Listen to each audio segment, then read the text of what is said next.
आज मैं आपको कर्मदाता शनिदेव की कथा सुनाऊंगी। शनिवार का दिन शनिदेव को समर्पित होता है। शनिदेव कर्मों के फलों को मनुष्यों को प्रदान करते हैं। मनुष्य जैसा कर्म करता है, शनिदेव वैसा ही फल देते हैं। शनिवार वाले दिन अगर आप शनिदेव का व्रत रखकर कथा का पान करते हैं तो शनिदेव आपके सभी कष्टों को दूर कर देते हैं। तो आइए शुरू करें शनिदेव की कथा। किसी नगर में एक राजा रहा करता था। राजा बहुत दयालु और महान था। चारों तरफ उसका यश फैला हुआ था।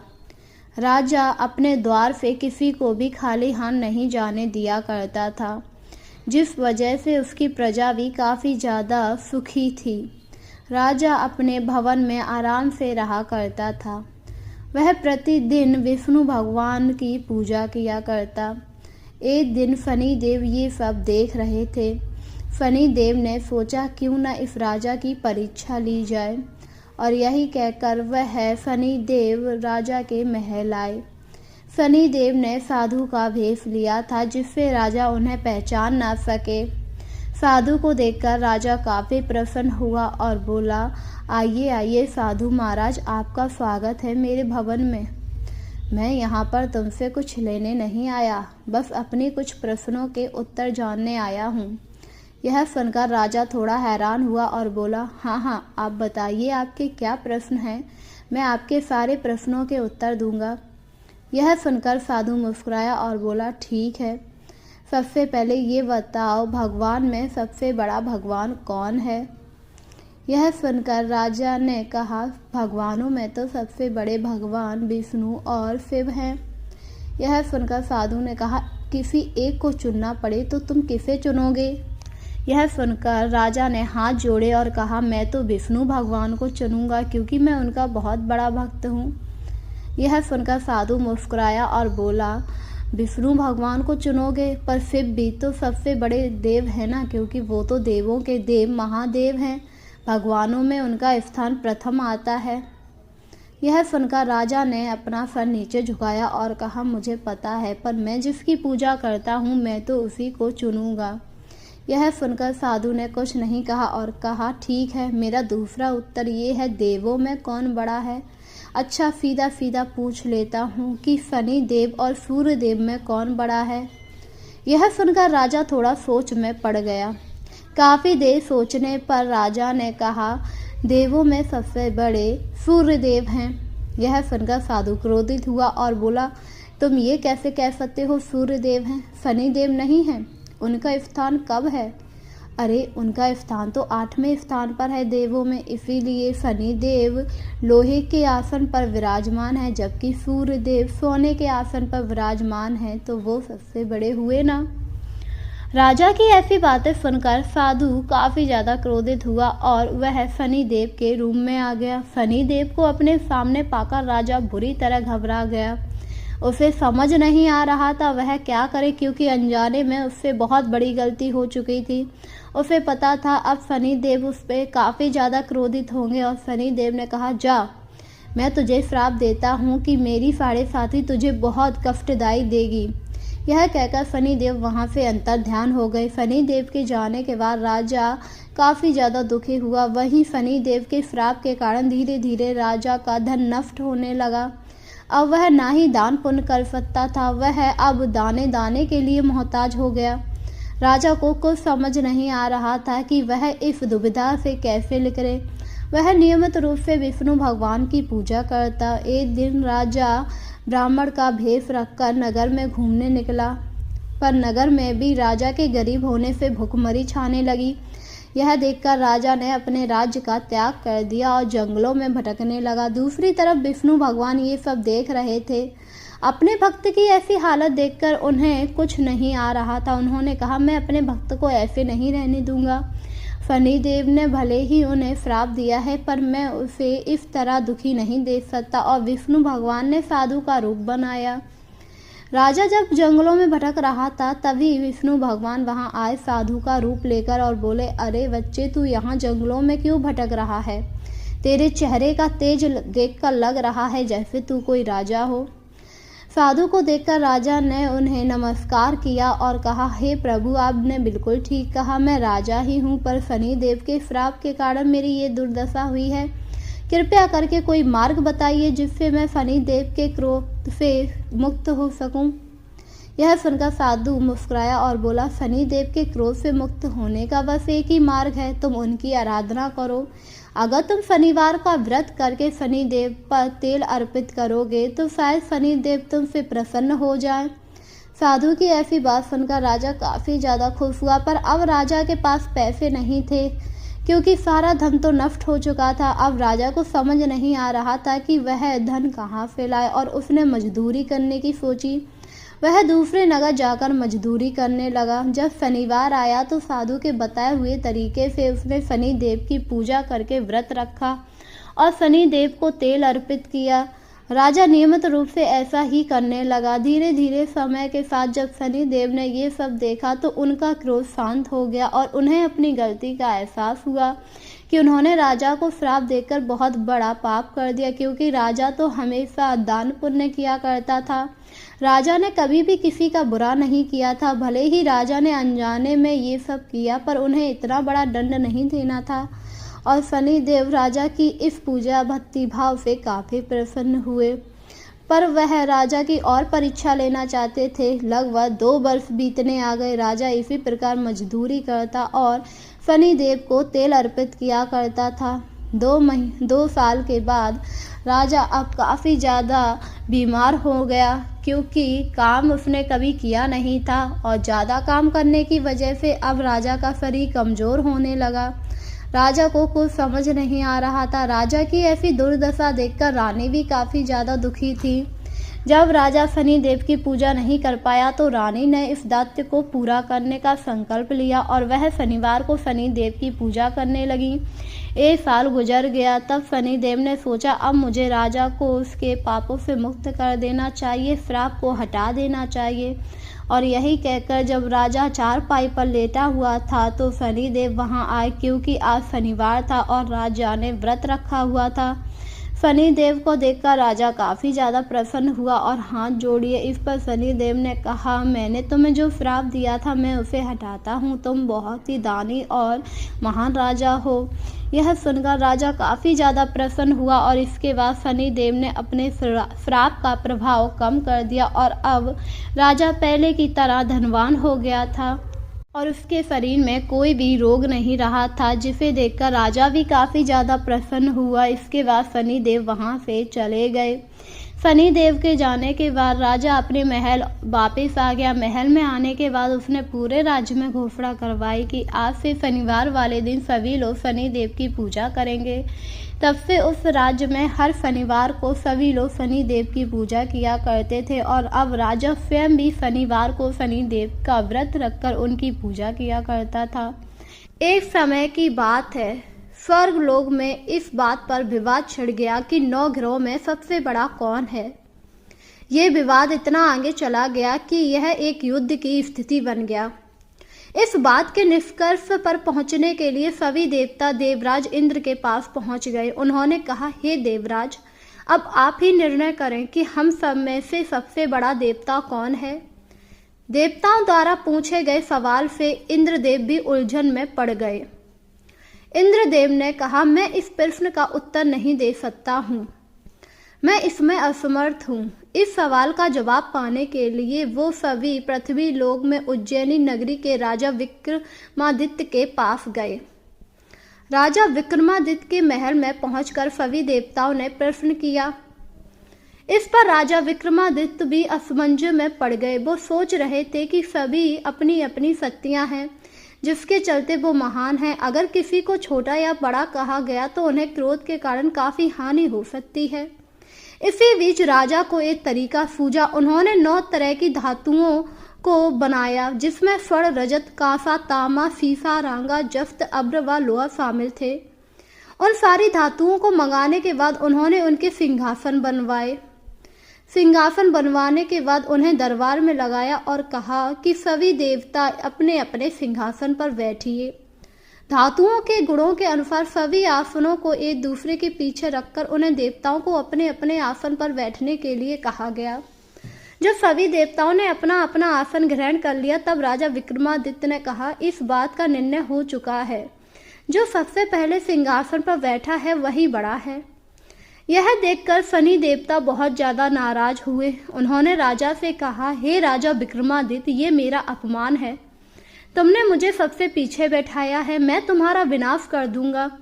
तुम मेरी शक्तियों को जानते नहीं हो।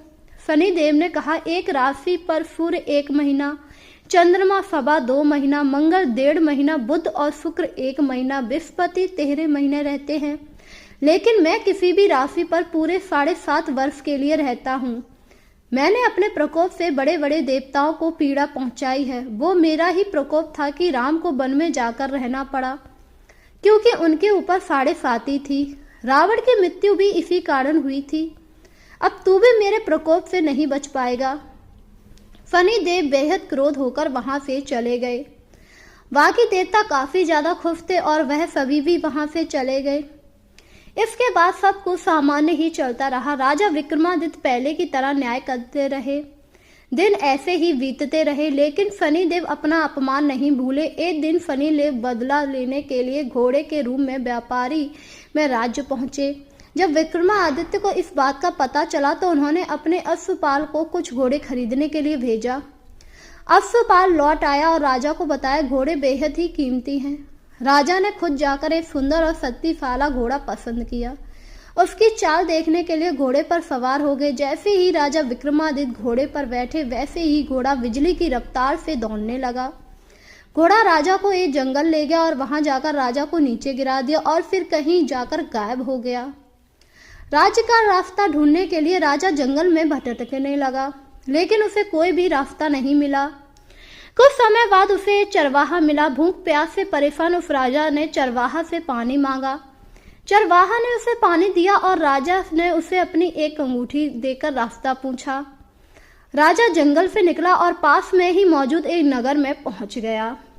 एक सेठ की दुकान पर राजा ने कुछ देर आराम किया और रुका। वहां सेठ से बातचीत करते हुए उसने बताया कि वो उज्जैनी नगरी से आया है।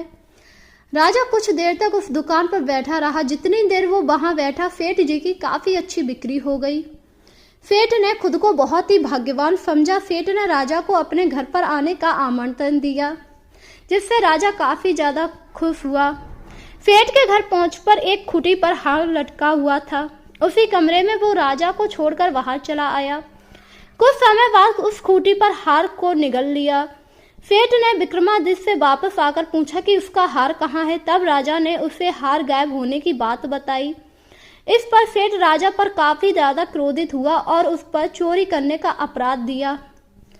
विक्रमादित्य काफी ज्यादा परेशान हुए। उन्हें कुछ समझ नहीं आया वह क्या करें। इस पर राजा विक्रमादित्य वहां से जाने लगे। इस पर सेठ ने उन्हें पकड़ लिया। पकड़ने के बाद उनके हाथ पैर काटने का आदेश दिया। राजा विक्रमादित्य के हाथ पैर काटकर उसे नगर की सड़क पर छोड़ दिया गया। वहीं अब विक्रमादित्य काफी ज्यादा परेशान थे। कुछ समय बाद विक्रमादित्य को एक तेली अपने साथ ले गया। तेली ने उसे अपने कूल्हू पर बैठाकर वह पूरा दिन बैलों को आवाज देकर हाँकता था। विक्रमादित्य का जीवन इसी तरह यापन होता रहा। उस पर 7.5 थी, जिससे खत्म होने पर वर्षा ऋतु हुई।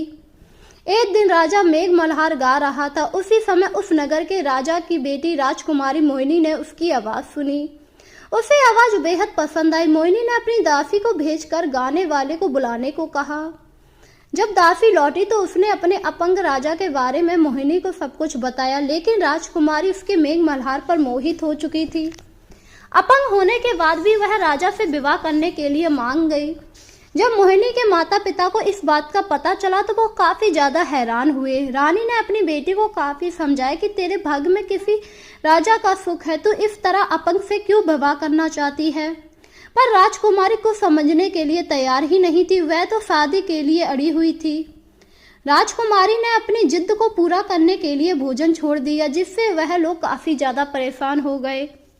अपनी बेटी की खुशी के लिए राजा रानी ने अपंग विक्रमादित्य से मोहिनी का विवाह कर दिया, जिससे मोहिनी काफी ज्यादा खुश हुई। इसके बाद राजा विक्रमादित्य उसे तेली के घर ले आए।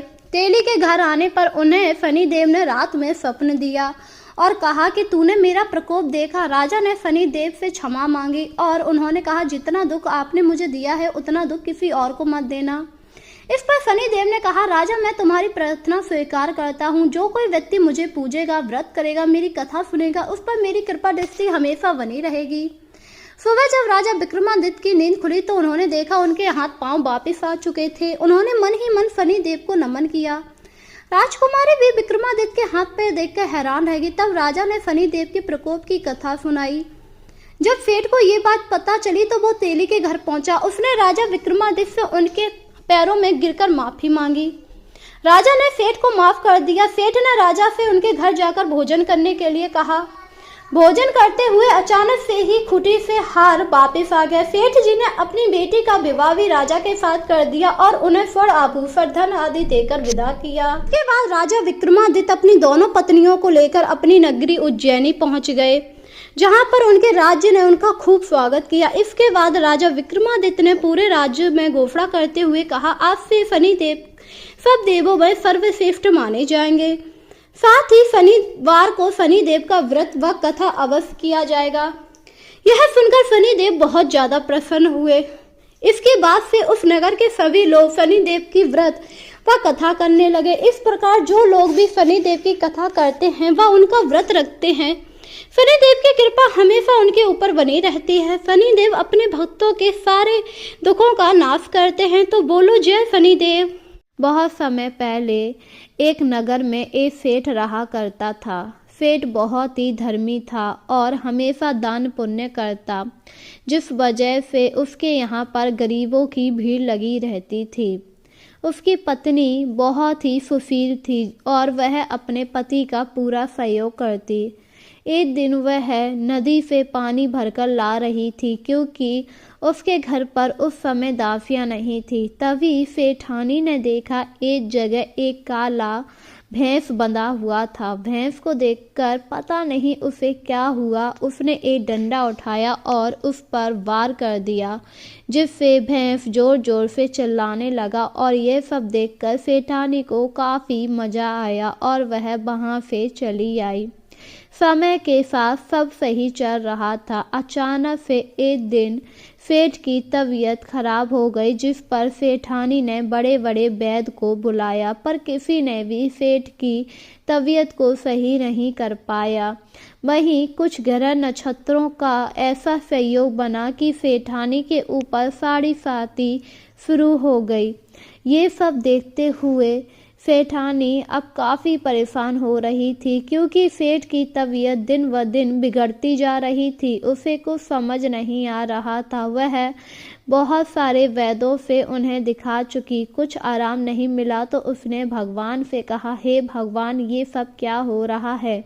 मेरे पति की अचानक तबीयत कैसे खराब हो गई? ये तो कितना दान पुण्य किया करते थे, आखिर इन्होंने ऐसा क्या पाप कर दिया जो आप इन्हें ऐसी सजा दे रहे हैं? समय तेजी से गुजर रहा था। लगभग 1 महीना हो चुका, पर अभी तक सेठ को आराम नहीं। वही सेठानी की बुद्धि अब भ्रष्ट होने लगी और वह गरीबों को दान करने की जगह उन्हें परेशान करने लगी। ये सब देखकर सेठ ने एक दिन सेठानी को अपने पास बुलाया और कहा, ये तुम क्या कर रही हो? हम जिन्हें दान देते हैं आज तुम उन्हें परेशान कर रही हो। बहुत हो गया दान पुण्य करने से हमें मिला ही क्या है? आप अपनी हालत देख लीजिए, आज आपकी तबीयत कितनी खराब है, कोई दवाई काम नहीं कर रही। भला ऐसा क्या रोग आपके अंदर समा गया? यह सुनकर सेठ ने सेठानी को समझाया और कहा, मुझे पता है तुम अभी काफ़ी ज़्यादा गुस्से में हो और परेशान भी हो, पर मैं जल्द ही ठीक हो जाऊंगा। तुम्हें भगवान पर पूरा भरोसा रखना चाहिए। तुम ऐसा करो, मंदिर के पुजारी के पास जाओ, शायद वो तुम्हें कुछ बताएं। अपने पति की बात सुनकर सेठानी पहले तो कुछ सोच में पड़ गई, पर फिर वह मंदिर के पुजारी के पास आ गई। पुजारी के पास आने के बाद सेठानी ने अपनी सारी कथा पुजारी को सुनाई, जिस पर पुजारी ने पत्र को देखा और कहा, सेठानी, इस समय तुम्हारे ऊपर 7.5 चल रही है, जिस वजह से सेठ की तबीयत खराब है। क्या साढ़े साथी पर? साढ़े साथी का प्रभाव मुझ पर होना चाहिए था, मेरे पति पर क्यों हो रहा? क्योंकि तुमने कुछ ऐसा पाप किया है जिसका फल तुम्हारे पति को मिल रहा है। अब तुम याद करो, तुमने आखिर ऐसा क्या किया था? यह सुनकर सेठानी को कुछ समझ नहीं आया, क्योंकि वह तो हमेशा दान पुण्य करती, फिर आखिर उन्होंने ऐसा क्या पाप कर दिया। तब पुजारी ने कहा, सेठानी, जब तुम नदी से पानी भरकर आ रही थी तो तुमने एक भैंसे को मारा था। यह सुनकर सेठानी काफी हैरान हुई और बोली, आपको कैसे पता कि मैंने भैंसे को मारा था? मुझे सब कुछ पता है, मुझसे कुछ नहीं छुपा है, उसी का दंड तुम्हें मिल रहा है। शनिदेव तुमसे क्रोधित हुए हैं। क्या शनिदेव मुझसे क्रोधित हुए? पर वो मुझसे क्रोधित क्यों हैं? क्योंकि तुम्हारे ऊपर साढ़े साथी का उस समय प्रभाव शुरू हो चुका था और तुमने उनके वाहन भैंसे पर वार किया, इसीलिए ये सब हो रहा है। अब तुम्हें शनिदेव को शांत करके उन्हें प्रसन्न करना पड़ेगा। क्या शनिदेव को प्रसन्न? पर मुझे तो पता ही नहीं है उन्हें कैसे प्रसन्न किया जाता है। आप ही पुजारी जी बता दीजिए, क्योंकि मैं अपने पति को इस हाल में नहीं देख सकती हूँ। उन्होंने कभी कोई गलत काम नहीं किया है, मेरे किए की सजा उन्हें मिले, मैं ये नहीं चाहती हूँ। और यह कहकर सेठानी जोर जोर से रोने लगी, जिस पर पुजारी ने उससे कहा, आप परेशान मत होइए, शनिवार वाले दिन आपको शनिदेव की पूजा करनी चाहिए, उनका व्रत करके कथा सुननी चाहिए और गरीबों में तेल जरूरत का सामान बांटना चाहिए। आप ऐसा प्रति शनिवार को करें, जिससे आपके सारे कष्ट शनिदेव हर लेंगे। क्या आप सही कह रहे हैं पुजारी? अगर मैं ऐसा करूंगी तो शनिदेव मुझसे प्रसन्न होंगे और मेरे पति सही हो जाएंगे। हाँ, तुम ऐसा करके देखो सेठानी, तुम्हें जरूर फल मिलेगा। यह सुनकर सेठानी घर आई और उन्होंने शनिवार से ही ऐसे काम करने शुरू कर दिए। उन्होंने हर शनिवार को शनिदेव की पूजा की और व्रत करके कथा सुनी।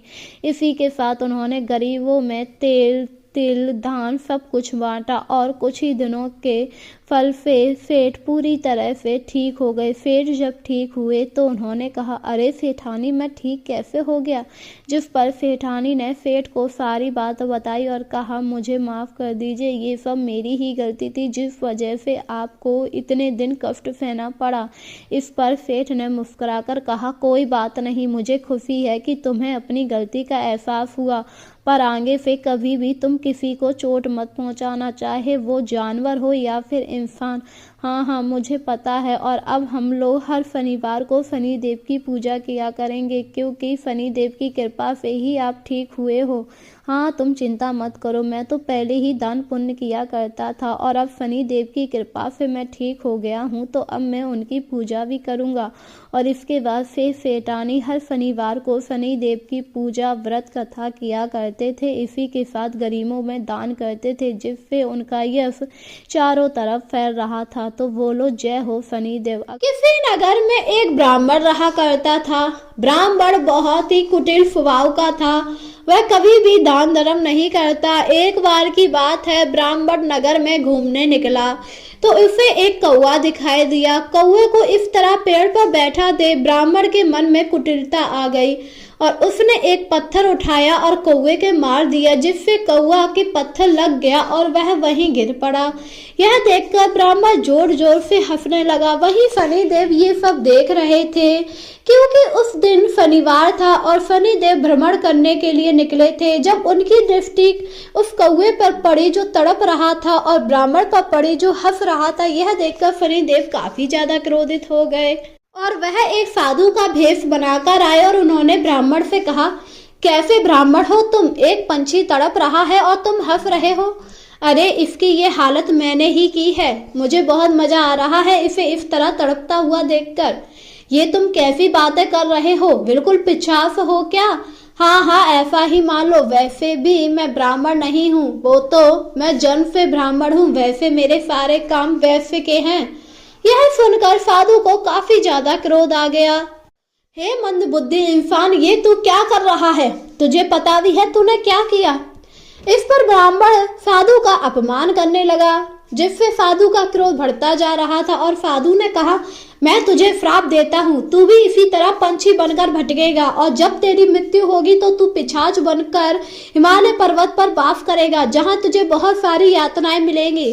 यह सुनकर ब्राह्मण काफी ज्यादा दुखी हुआ और साधु से माफी मांगने लगा, पर साधु ने उसे माफ नहीं किया और वहां से चला गया। साधु के जाते ही ब्राह्मण कौवे में बदल गया और इधर उधर भटकने लगा।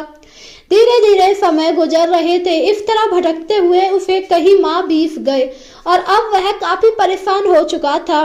हे भगवान, मैं क्या करूं? मनुष्य योनि से मुझे ये पंछी योनि मिली है जो बहुत ही दयनीय है। मुझ पर कृपा कीजिए। हे भगवान, ये सब क्या हो गया? कौवा जोर जोर से ऐसी बातें कर रहा था जिससे गांव वाले काफी ज्यादा परेशान हो रहे थे। उसके बार बार चिल्लाने पर गांव वालों ने उसे डंडे से मारा, जिससे कौवा मर गया और पिशाच बन गया। पिशाच बनने के बाद वह हिमालय पर्वत पर वास करने लगा, जहां पर बहुत ज्यादा ठंड थी। ठंड की वजह से वह मरा जा रहा था। उसे कुछ समझ नहीं आ रहा था वह क्या करे, क्योंकि हिमालय पर्वत इतना ठंडा था कि वहां उसे रहा नहीं जा रहा। इस पर उसने कहा, हे भगवान, कौवा योनि से मुक्ति मिली तो अब पिशाच योनि मिल गई। मुझ पर रहम कीजिए, मैंने इतना बड़ा भी पाप नहीं किया था। और अपने पाप को याद करके वह जोर जोर से रोने लगा। धीरे धीरे समय गुजर रहे थे। वह हिमालय पर्वत से इधर उधर कहीं जा भी नहीं सकता था, क्योंकि उसे श्राप के अनुसार हिमालय पर्वत पर ही रहना था। एक दिन हिमालय पर्वत पर एक साधु आया। साधु ने जब उस पिशाच को देखा तो थोड़ा घबरा गए और बोले, अरे तुम तो पिशाच हो, इस हिमालय पर्वत पर क्या कर रहे हो? इस पर पिशाच ने साधु महाराज को सारी बात बताई और कहा, ये सब एक श्राप का कारण है। पिशाच की बात सुनकर साधु ने कहा, जरूर तुमने कौवे का मृत्यु उस समय किया था जब शनिदेव वहां होंगे। नहीं नहीं, मैंने तो ऐसा कुछ नहीं देखा, वहां तो एक साधु था। अक्सर कर भगवान साधु के भेष में ही आते हैं। तुमने उस कौवे को शनिवार वाले दिन मारा है, इसलिए ये सब हुआ। तो कृपया करके अब मुझे मुक्ति का उपाय बताइए, जिससे मैं मुक्त हो सकूं और शनिदेव के इस दंड से बच सकूं। उस प्रेत की बात सुनकर साधु ने कहा, तुझे शनिवार वाले दिन व्रत करना होगा और शनि कथा कहनी होगी, जिसके प्रभाव से तू मुक्त हो जाएगा। यह कहकर साधु वहां से चले गए। साधु के जाने के बाद पिशाच ने वैसा ही किया। शनिवार आया तो उसने शनिदेव की पूजा की। वह हिमालय से बाहर नहीं जा सकता था, तो उसने एक काले पत्थर को उठाया और उसी को शनि मान लिया और उस पर तेल अर्पित किया। पूजा करने के बाद उसे कथा नहीं पता थी, तो वह हाथ जोड़कर बैठ गया और बोला, हे प्रभु, मैंने जो भी पाप किए हैं उन्हीं का स्मरण कर रहा हूँ। मुझे अपने पापों का बहुत ज्यादा पश्चाताप है। कृपया करके मुझे इस योनि से मुक्ति दे दीजिए। इस प्रकार लगातार उसने 5 शनिवार तक ऐसा किया, जिससे शनिदेव काफी ज्यादा प्रसन्न हुए और उन्होंने उसे दर्शन दिए और कहा, मैं तुझे इस पिशाच योनि से मुक्ति देता हूँ। ये कहते ही वह एक ब्राह्मण में बदल गया।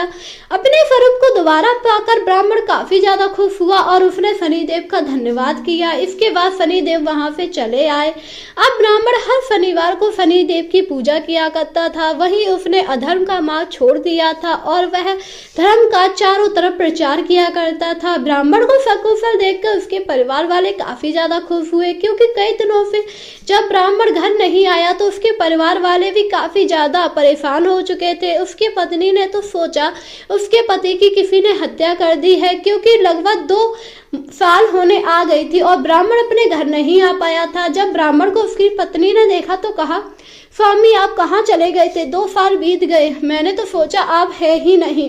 इस पर ब्राह्मण ने अपनी पत्नी को सारी बात बताई, जिससे सुनकर वह काफी हैरान हुई और बोली, हे शनिदेव, आपकी बहुत बहुत कृपा, जो आपने मेरे पति को सही कर दिया। अब आप शनिदेव की हर शनिवार वाले दिन पूजा करना। हाँ, ये भी आप बिल्कुल ठीक कह रही हो। मैंने अधर्म का भी मार्ग छोड़ दिया है, क्योंकि मुझे समझ आ गया है अगर अधर्म से चलोगे तो तुम्हारा हमेशा विनाश ही होगा, इसीलिए हमें धर्म का पालन करना चाहिए। यह सुनकर उसकी पत्नी भी काफी ज्यादा खुश हुई और इसके बाद वह लोग हर शनिवार को शनिदेव की पूजा किया करते थे। पर एक दिन की बात है, नगर के एक सेठ के यहाँ चोरी हो गई। सेठ ने सोचा चोरी ब्राह्मण ने ही की है, क्योंकि ब्राह्मण पहले ऐसे कार्य किया करता था। और वह सेठ ब्राह्मण के घर आया और बोला, तुमने चोरी की है, सच सच बताओ, मेरा धन कहाँ है? यह सुनकर ब्राह्मण काफी ज्यादा परेशान हुआ और बोला, मैंने आपका कोई धन नहीं चुराया। अगर आपका यकीन ना हो तो मेरा घर देख लीजिए। इस पर सेठ ने ब्राह्मण का पूरा घर देखा तो उसे धन मिल गया। यह देखकर ब्राह्मण काफी ज्यादा हैरान हुआ क्योंकि उसने तो चोरी की नहीं थी। यह सब देखकर फेट ने कहा, इसका मतलब तुम ही चोर हो, चलो राजा के पास। और ब्राह्मण को राजा के समक्ष आया गया।